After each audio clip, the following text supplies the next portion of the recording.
इस तरह से नई शिक्षा नीति विद्यार्थियों के लिए हितकर है। हर सब्जेक्ट को इस तरह से नए सिलेबस से तैयार किया जाएगा कि विद्यार्थी उसमें रुचि ले और सब्जेक्ट जो है लेंथी नहीं होगा। आप देख रहे हैं पंजाब केसरी टीवी। हम आए हैं पलवल के जीजीडी एसडी कॉलेज में। यहाँ नई शिक्षा नीति 2020 को लेकर के यहाँ के जो प्रिंसिपल साहब हैं उनसे चर्चा करेंगे कि नई शिक्षा नीति 2020 क्या है और इस शिक्षा नीति को लेकर के छात्रों में क्या कुछ भ्रम है और छात्रों के लिए क्या विशेष इस शिक्षा नीति में है। आपको बता दें कि वर्ष 2020 में शिक्षा नीति को वर्तमान केंद्रीय सरकार ने लागू किया था, लेकिन इस बार यहाँ कई यूनिवर्सिटीज़ में पहले लागू किया जा चुका है, लेकिन एमडी यूनिवर्सिटी ने इस वर्ष से इसको एडॉप्ट किया है। तो इस बार जो छात्र दाखिला लेंगे वो नई शिक्षा नीति के तहत दाखिला लेंगे और नई शिक्षा नीति के तहत ही पढ़ाई करेंगे। तो इस शिक्षा नीति को लेकर अभी जो छात्रों में संशय है उसको लेकर के हम क्लियर करना चाहेंगे कि वास्तव में ये नई शिक्षा नीति है क्या। प्रिंसिपल साहब हैं डॉक्टर नरेश कुमार जी, आप बताएंगे कि नई शिक्षा नीति है क्या, सरकार ने क्या सोच करके नई शिक्षा नीति को लागू किया है। सभी दर्शकों को नमस्कार। नई शिक्षा नीति 2020 भारत सरकार ने लागू की थी, जो बहुत सारे विश्वविद्यालयों ने 2022-23 में लागू की, कुछ विश्वविद्यालयों ने 2023-24 में लागू की, लेकिन महर्षि दयानंद विश्वविद्यालय 2024-25 से इस शिक्षा नीति को लागू करने जा रहा है। मुख्य बात नई शिक्षा नीति में ये है कि आजकल का जो दौर चल रहा है, सरकारी विभाग में नौकरियों की बहुत कमी आ रही है। हर विद्यार्थी चाहता है कि मैं पढ़ लिख के जो है सरकारी नौकरी पा लूँ, जबकि सरकारी नौकरियां कम हैं और पाने वाले ज़्यादा हैं। तो इस शिक्षा नीति में मुख्य बात ये है कि स्वरोजगार करने के लिए, अपने रोज़गार खोलने के लिए विद्यार्थियों को प्रेरित किया जा रहा है। विद्यार्थियों को इस तरह से तैयार किया जाएगा ताकि वो अपनी शिक्षा के साथ साथ ऐसा कुछ हुनर सीखें, अपना कुछ ऐसा और शिक्षा के साथ साथ विषयों का अध्ययन करें जिसको पढ़ने के बाद वो रोज़गार की तरफ इधर उधर ना झांकें और उनको रोज़गार आसानी से मिल जाए।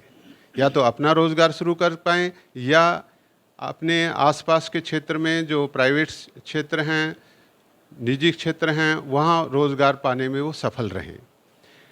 अब हमारे महाविद्यालय की जहाँ तक बात है, नई शिक्षा नीति के तहत हमने महाविद्यालय में अलग अलग संकाय की कमेटियाँ बना दी गई हैं, जिसमें मुख्य जो अब की बार जो प्रथम वर्ष बीए प्रथम वर्ष के विद्यार्थियों को बिल्कुल डिफरेंट तरीके से एडमिशन में देखने को मिलेगा। इससे पहले क्या होता था, विद्यार्थी सिर्फ 4 विषयों का चयन करता था। 4 विषयों में 2 विषय उनके अनिवार्य होते थे, इंग्लिश और हिंदी, और 2 अतिरिक्त विषय वो चयन करता था जो भी उस महाविद्यालय में उपलब्ध होते थे। लेकिन नई शिक्षा नीति जो महर्षि दयानंद विश्वविद्यालय लागू करने जा रहा है, उसके तहत हर विद्यार्थी को 3 मेजर सब्जेक्टों का चयन करना होगा। और ये जो 3 मेजर सब्जेक्ट हैं, अपना जो एडमिशन फॉर्म भरते हुए ही चयन कर लेता है विद्यार्थी। और नई शिक्षा नीति में 3 मेजर सब्जेक्ट के साथ 1 माइनर सब्जेक्ट एडमिशन होने के बाद महाविद्यालय में विद्यार्थी आएगा और उसके बाद विद्यार्थी को 1 माइनर सब्जेक्ट का चयन करना होगा। अब माइनर सब्जेक्ट का चयन करने के बाद उसको मल्टीपल डिसिप्लिनरी सब्जेक्ट, जो कि उसने 12वीं तक नहीं पढ़ा हो, उसका चयन करेगा। फिर उसके बाद एबिलिटी एनहांसमेंट में मुख्यतः इंग्लिश और एक हिंदी या संस्कृत में से सब्जेक्ट का चयन करेगा। अब इसके साथ साथ रोज़गार पूरक बनाने के लिए हमने महाविद्यालय में सर्टिफिकेट कोर्सेज का भी प्रावधान किया है, ताकि विद्यार्थी जो है अपनी डिग्री के साथ साथ कोई न कोई हुनर एक्स्ट्रा सीख के जाए, चाहे वो टैली कोर्स हो या फिर फाइनेंस से रिलेटेड कोर्स हो या फिर और लैंग्वेज से रिलेटेड कोर्स हो। तो इस तरह हमारे महाविद्यालय में कई सर्टिफिकेट कोर्सेज का इस वर्ष से प्रावधान विद्यार्थियों के लिए किया गया है। तो विद्यार्थी जो है ability enhancement, value added course, multidisciplinary subject, minor subject और मेजर सब्जेक्ट, इस तरह बीए प्रथम वर्ष का विद्यार्थी 7 विषयों का अध्ययन करेगा। इससे पहले विद्यार्थी सिर्फ 4 विषय पढ़ता था, अब की बार उसको 7 विषय पढ़ने पड़ेंगे। और साथ साथ एक हम सर्टिफिकेट कोर्स का भी विद्यार्थियों को उत्साहित कर रहे हैं कि वो सर्टिफिकेट कोर्स भी साथ साथ करें, ताकि अपनी 3 वर्षीय या 4 वर्षीय, पहले डिग्री कोर्स सिर्फ 3 वर्षीय था, अब की बार क्या है 3 वर्ष में भी विद्यार्थी एग्जिट कर सकता है। तो उसके साथ साथ यदि ऑनर्स की डिग्री लेना चाहता है तो उसको चौथे वर्ष में भी कॉलेज में ही रह के पढ़ना पड़ेगा। तो इस तरह से नई शिक्षा नीति विद्यार्थियों के लिए हितकर है, विद्यार्थियों को नए रोजगार के आयाम बनाने के लिए नया प्रेरित करेगी और विद्यार्थियों को शिक्षा के साथ साथ और भी सीखने को मिलेगा जो अभी तक वो नहीं सीख पाते थे। हम जानना चाहेंगे कि जो पुरानी शिक्षा नीति है एक तरह से वो उसका अंत ही हो जाएगा और नई शिक्षा नीति ही यहाँ लागू कर दी गई। पहले जो 4 सब्जेक्ट हुआ करते थे और अब 7 सब्जेक्ट जो बच्चों को पढ़ने पड़ेंगे, तो कोर्स कितना लेंथी होगा? क्या बच्चों के लिए ज़्यादा लेंथी हो जाएगा, ज़्यादा पढ़ना पड़ेगा, ज़्यादा बर्डन होगा, क्या रहेगा सर? नई शिक्षा नीति के तहत जो विषयों का चयन है विद्यार्थी अपनी रुचि के अकॉर्डिंगली कर रहा है, अपनी रुचि के अनुसार ही चयन करेगा, उस पर कोई भी सब्जेक्ट थोपा नहीं जाएगा।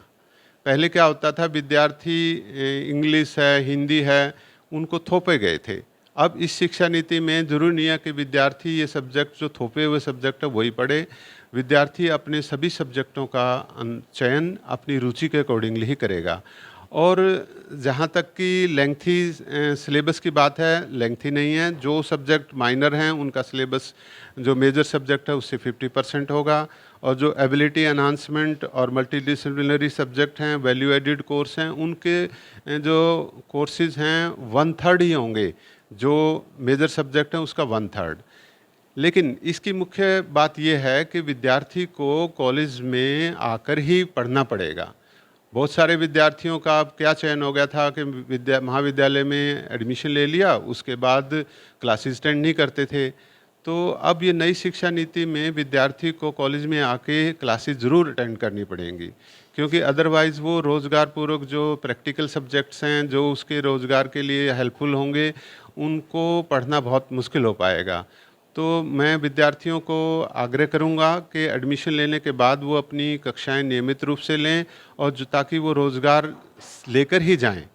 तो ये हमारे महाविद्यालय की गारंटी रहेगी यदि विद्यार्थी अपनी सारी कक्षाएं नियमित रूप से लेता है तथा हमारे सर्टिफिकेट कोर्सेज भी अटेंड करता है, तो उसको रोज़गार दिलवाने में हम पूरी सहायता करेंगे।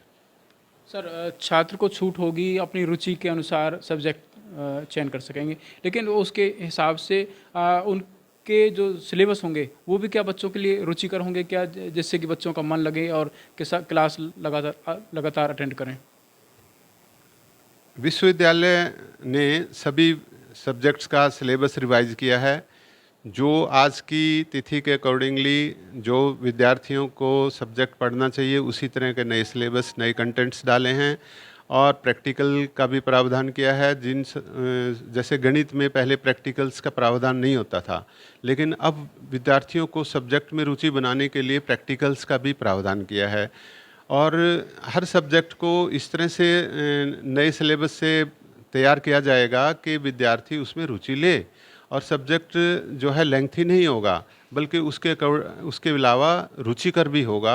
और बच्चे यदि क्लास में नियमित रूप से आएंगे तो अवश्य ही नई शिक्षा नीति के तहत बच्चे रोजगार पाकर ही महाविद्यालय से जाएंगे।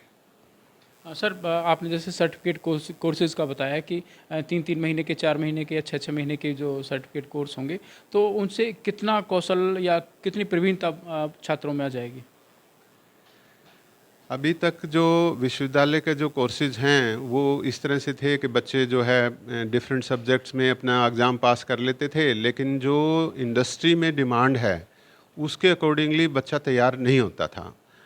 तो इंडस्ट्री की डिमांड के अकॉर्डिंगली हमने बहुत सारे सर्टिफिकेट कोर्सेज का स्टार्ट किया है कॉलेज में, जैसे कि टैली कोर्स है, फाइनेंस के कोर्सेज हैं, लैंग्वेज कोर्स हैं। जैसे आजकल बहुत सारे विद्यार्थी जो है बाहर विदेशों में जाकर नौकरियां करना चाहते हैं, तो फ्रेंच स्पीकिंग है, इंग्लिश स्पीकिंग है और दूसरे जो लैंग्वेजेस हैं उनको भी हम महाविद्यालय में सर्टिफिकेट कोर्स के माध्यम से विद्यार्थियों को सिखाएंगे। सर पहले हिंदी और इंग्लिश 2 सब्जेक्ट कला संकाय में कंपलसरी हुआ करते थे। अब आपने बताया कि हिंदी और जो इंग्लिश है वो कंपलसरी नहीं है, ऐच्छिक सब्जेक्ट होंगे। तो इसके अलावा जो आपने 3 सब्जेक्ट जो कंपलसरी हैं, 3 सब्जेक्ट जिसमें जो चाहे पॉलिटिकल साइंस हो या हिस्ट्री हो या इस तरह के जो सब्जेक्ट होंगे, तो उसमें से किस तरह से बच्चों की रुचि बनेगी? इसके अलावा आपने ये भी बताया कि इसके अलावा 2 और लैंग्वेज भी कोई भी छात्र ले सकता है, जिसमें संस्कृत है या और भी कोई फॉरेन लैंग्वेज भी है क्या उसमें? एबिलिटी एनहांसमेंट के लिए महर्षि दयानंद विश्वविद्यालय ने इंग्लिश को कंपलसरी रखा है। एबिलिटी एनहांसमेंट में विद्यार्थी को इंग्लिश में इसलिए कंपलसरी रखा है कि ताकि कहीं भी इंडस्ट्री में विद्यार्थी जाता है या फिर बाहर कहीं पढ़ने जाता है तो कम से कम अपने आप को एक्सप्रेस कर पाए। तो इस तरह का इंग्लिश का ज्ञान विद्यार्थी को दिया जाएगा कि वो सपोज करें मेजर सब्जेक्ट्स में इंग्लिश नहीं पढ़ता है, माइनर सब्जेक्ट्स में इंग्लिश नहीं पढ़ता है, लेकिन उसको एबिलिटी एनहांसमेंट के लिए इंग्लिश विषय तथा हिंदी या संस्कृत में से एक विषय का चयन जरूर करना होगा और जिसका जो कंटेंट्स है, जिसका सिलेबस है वो भी रुचिकर होगा और विद्यार्थियों के लिए बहुत लाभकारी होगा। आपने तो नई शिक्षा नीति का पूरी तरह से अध्ययन किया है, तो किस तरह से बताएंगे कि ये जो शिक्षा नीति है छात्रों के बेहतर भविष्य के लिए अच्छी रहेगी? नई शिक्षा नीति में मेन मुख्य बात है कि विद्यार्थियों पे कोई भी सब्जेक्ट थोपा नहीं गया है। विद्यार्थी अपनी रुचि के अकॉर्डिंगली सब्जेक्ट सेलेक्ट कर रहा है। दूसरा, रोज़गार अपना रोज़गार स्थापित करने के लिए या प्राइवेट सेक्टर में जॉब्स करने के लिए विद्यार्थियों को डिफरेंट जो है जॉब एनहांस्ड सर्टिफिकेट कोर्सेज तथा दूसरे कोर्सेज का प्रावधान किया गया है। तो ये पहले नहीं होता था, तो नई शिक्षा नीति विद्यार्थियों के लिए हितकर ही साबित होगी। सर एक बात और, पहले जो छात्र जो पढ़ाई करते थे तो अगर ग्रेजुएशन पूरी करता है तो तभी उसकी पढ़ाई मानी जाती थी, या तो +2 को माना जाता था या फर्स्ट ईयर सेकेंड ईयर करने के बाद या फेल हो जाता है, तो ऐसे में बच्चों को एक तरह से ग्रेजुएशन में फेल माना जाता था। तो अब जो बताया जा रहा है कि प्रथम वर्ष या द्वितीय वर्ष करने के बाद में, फर्स्ट ईयर सेकेंड ईयर करने के बाद भी उसको पास अगर होता है तो उसको सर्टिफिकेट मिलेगा और आगे उसकी पढ़ाई में यानी कि एबिलिटी में जोड़ा जाएगा। नई शिक्षा नीति के तहत 4 वर्षीय यदि पाठ्यक्रम पूरा करता है तो विद्यार्थी को ऑनर्स की डिग्री मिलेगी। लेकिन बहुत सारे विद्यार्थी होते हैं जिनकी फाइनेंशियल कंडीशन अच्छी नहीं होती घर की, तो वो जॉब करना चाहते हैं, तो प्रथम वर्ष के बाद भी यदि वो छोड़ते हैं तो उनका 1 वर्ष बेकार नहीं जाएगा। उनको सर्टिफिकेट का उसका प्रथम वर्ष का एक सर्टिफिकेट उनको दिया जाएगा और 2 वर्ष का यदि कोर्स पूरा करते हैं तो उनको डिप्लोमा की उपाधि दी जाएगी और 3 वर्ष का दिया जाता है तो उनको डिग्री जो जैसे पहले ग्रेजुएशन की डिग्री थी उसी तरह दी जाएगी और 4 वर्ष का पाठ्यक्रम पूरा कर लेता है तो उसको ऑनर्स की डिग्री दी जाएगी। तो इस तरह से विद्यार्थी के लिए मल्टीपल एग्जिट भी है और मल्टीपल एंट्री भी है। अब यदि विद्यार्थी यदि 2 साल अध्ययन करने के बाद फिर दोबारा से सेकेंड ईयर में आना चाहे, प्रथम वर्ष पूरा कर लिया, 2 साल के बाद पढ़ाई छोड़ने के बाद फिर विद्यार्थी यदि एडमिशन लेना चाहे तो वो उसका भी प्रावधान नई शिक्षा नीति में किया गया है। तो विद्यार्थी को मल्टीपल एग्जिट और मल्टीपल एंट्री का भी बहुत फ़ायदा होगा। सर इसी तरह से जो साइंस यानी विज्ञान पढ़ने वाले हैं और जो कॉमर्स वाणिज्य पढ़ने वाले छात्र हैं उनके कोर्सेज में उनमें किस तरह का बदलाव है? इससे पहले पुरानी शिक्षा नीति के तहत विज्ञान का विद्यार्थी जैसे फिजिक्स, केमिस्ट्री, मैथमेटिक्स पढ़ता था। अब नई शिक्षा नीति के तहत physics, chemistry, math major subject रखे गए हैं, लेकिन उनका सिलेबस बहुत ही कम कर दिया गया है पहले की अपेक्षा। पहले गणित में विद्यार्थी 3-3 विषयों की 3-3 सब्जेक्ट्स की परीक्षाएं अलग अलग देता था, लेकिन अब उसको गणित का एक ही पेपर देना होगा साइंस के विद्यार्थी को।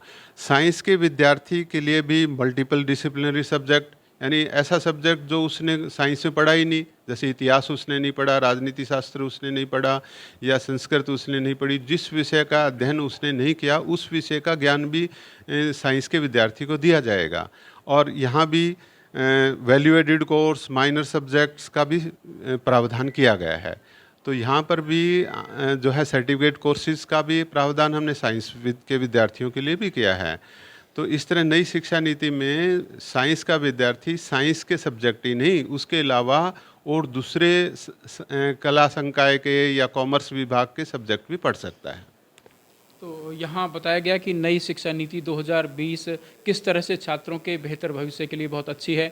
यहाँ छात्रों के ऊपर जो नई शिक्षा नीति है उसको थोपा नहीं जा रहा है, जबकि उनकी रुचि के अनुसार बच्चों जो छात्र हैं, जो बच्चे हैं, जो पढ़ाई करेंगे, रुचिकर बनाया गया है। पहले जो बच्चे बोरिंग सब्जेक्टों को पढ़ करके ये बहुत जल्दी ड्रॉप आउट हो जाते थे या फर्स्ट ईयर सेकेंड ईयर करने के बाद आगे नहीं पढ़ पाते थे, या रोजगार परक शिक्षा नीति नहीं होने के कारण से वो घर पे ही बैठ जाते थे, ना पढ़ाई पूरी कर पाते थे, ना कहीं दूसरी जगह जा कर के अपना कोई रोजगार या किसी तरह से नौकरी तो लग नहीं पाते थे। तो अब सरकार ने, क्योंकि सरकार को पता है और चाहती है सरकार कि जो छात्र, जो बच्चे जो हरियाणा सरकार की या केंद्र सरकार की या कोई भी सरकारी नौकरी पाना चाहते हैं, वो संभव नहीं है कि हर बच्चे को नौकरी मिले। लेकिन इसी नाते से, इसी बात को देख करके, क्योंकि हर बच्चा चाहता है कि उसकी नौकरी लगे, तो सरकारी ना तो प्राइवेट लगे, तो इसमें यहाँ शिक्षा नीति को रोजगार परक बनाया गया है।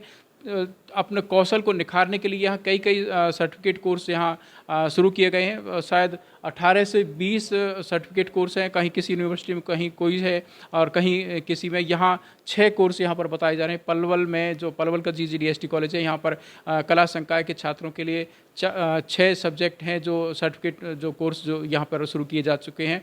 और ये भी बताया जा रहा है कि करीब 80 छात्रों ने ऑनलाइन जो अभी एडमिशन या एप्लीकेशन किए हैं, उसमें से 80 छात्रों ने उसमें एप्लीकेशन फॉर्म भी फिलअप किए हैं। और एप्लीकेशन फॉर्म के बारे में भी बताया जा रहा है कि और एप्लीकेशन फॉर्म के अंदर कुछ छात्रों को कुछ भ्रांतियां आ रही हैं, उसको यही सर ने यहाँ क्लियर करने की कोशिश की है कि आने वाले समय में जो छात्र ऑनलाइन फॉर्म अप्लाई करें और ऑनलाइन ही फीस का प्रावधान है, तो कॉलेज में आए बगैर जो छात्र हैं, या तो काउंसलिंग करने के लिए काउंसलिंग का जो प्रावधान है जो कॉलेज में आए, या फिर जो इस नीति के नई जो शिक्षा नीति है उसके बारे में विभिन्न माध्यमों से, इसी माध्यम से हम भी यहाँ पर आए थे, क्यों हमें भी कुछ छात्र मिले थे। उनका कहना था कि नई छात्र नीति बताई जा रही है, पता नहीं कैसी है, क्या रहेगा। तो हम छात्रों को बताना चाहेंगे कि ये जो नई शिक्षा नीति 2020 है वह छात्रों के लिए बेहतर भविष्य के लिए है। और कोर्स जितने भी सिलेबस उसमें जितने भी कोर्स हैं उसमें जो सिलेबस रखा गया है छात्रों के लिए रुचिकर बनाया गया है और रोजगार परक होगा। और कौशल विकास को देखते हुए कौशल विकास भी यहाँ नई शिक्षा नीति 2020 में रखा गया है। और एक सवाल प्रिंसिपल साहब से और जानना चाहेंगे कि छात्रों के लिए और क्या कुछ ऐसा और अच्छा है इस शिक्षा नीति में। एक मैं सुधार करना चाहूँगा। हमारे महाविद्यालय में हज़ारों टोटल सीट हैं, 1000 के आसपास टोटल सीट्स हैं। BA, BCom, BSc, BBA, BCA में टोटल 1000 के आसपास सीटें हैं। अब जो सर्टिफिकेट कोर्स का चयन विद्यार्थी कॉलेज में एडमिशन लेने के बाद ही करेगा, उसके लिए हमने जो है डिफरेंट कमेटियां बना रखी हैं कॉलेज में। विद्यार्थी एडमिशन लेने के बाद अपनी कमेटी के समक्ष उपस्थित होकर अपने सब्जेक्टों का चयन करेगा तथा साथ साथ में सर्टिफिकेट कोर्स का भी चयन करेगा। अब नई शिक्षा नीति के तहत जो विश्वविद्यालय के पेपर हैं, सब्जेक्ट्स हैं, उनका तो चुनाव करेगा ही। उसके अतिरिक्त जो सर्टिफिकेट कोर्स में बार बार जिनका मैं जिक्र कर रहा हूँ, वो इसलिए ज़रूरी हैं कि जो इंडस्ट्री की डिमांड है उसकी पूर्ति करने के लिए, रोज़गार पूर्वक अपने आप को बनाने के लिए विद्यार्थी के लिए वो बहुत ज़रूरी हैं। तो जो 80 विद्यार्थी वो पिछले सत्र के थे 2023-24, उसमें वो पूरी अपनी सर्टिफिकेट कोर्स पूरा कर चुके हैं और उनके जॉब की हम डिफरेंट जो है प्लेसमेंट भी कर रहे हैं। तो उसमें कुछ विद्यार्थियों का ऑलरेडी चयन हो चुका है। टोटल अभी तक 1200 विद्यार्थी हमारे कॉलेज को ऑप्ट कर चुके हैं, जिनका 3 जुलाई को पहली सूची आएगी। तो 3 जुलाई को जो सूची आएगी उसके एडमिशन 6 जुलाई तक 8 जुलाई तक फीस भरनी होगी। उसके बाद दूसरी 10 जुलाई को आएगी, उसके एडमिशन्स 12 जुलाई तक होंगे। और 12 जुलाई के बाद फिर जो पहली और दूसरी लिस्ट में एडमिशन से रह गए होंगे बच्चे एडमिशन लिस्ट में, उनके लिए भी 1 दिन का प्रावधान किया गया है। उसके बाद फिजिकल काउंसलिंग स्टार्ट होगी। तो विद्यार्थियों से आग्रह है कि आज अंतिम तिथि है, अपना समय पर फॉर्म भरें। कॉलेज में निःशुल्क प्रावधान किया गया है, अपना कॉलेज में आके भी फॉर्म भर सकते हैं या बाहर यदि अपने कंप्यूटर पे या अपने मोबाइल पे बैठकर भी आसानी से फॉर्म भरा जा सकता है। तो आज अंतिम तिथि है, इसमें ज़रूर फॉर्म भरें और अपने विषयों का चुनाव अपनी रुचि के अकॉर्डिंगली ही करें। तो ये एमडी यूनिवर्सिटी के जो रूल हैं, नियम है, उसके अनुसार एमडी यूनिवर्सिटी के तहत जो कॉलेज रन कर रहे हैं तो उनके लिए अंतिम तिथि जो है आज बताई जा रही है। हालांकि बाद में भी कुछ दिन दिए जा सकते हैं, लेकिन कोशिश करें छात्र आज ही अप्लाई करें, चाहे यहाँ एसटी कॉलेज हो या एमडी यूनिवर्सिटी के तहत जहाँ जो भी कोई कॉलेज है वहाँ अप्लाई कर सकते हैं। और इस तरह से अपने बेहतर भविष्य के लिए नई शिक्षा नीति के तहत नई शिक्षा नीति से डरे नहीं। नई शिक्षा नीति 2020 को रुचिकर बनाया गया है और अपने बेहतर भविष्य के लिए अपनी पढ़ाई करें और चयन करें अपने सब्जेक्टों का और अपना भविष्य बनाएं। पंजाब केसरी टीवी, गुरुदत्त गर्ग, पलवल। हमसे जुड़े रहने के लिए हमारे YouTube चैनल को सब्सक्राइब करें और नई वीडियो की नोटिफिकेशन के लिए बेल आइकॉन को दबाएं। अगर आप ये वीडियो Facebook पर देख रहे हैं तो लाइक जरूर करें और ज्यादा से ज्यादा शेयर करें। धन्यवाद।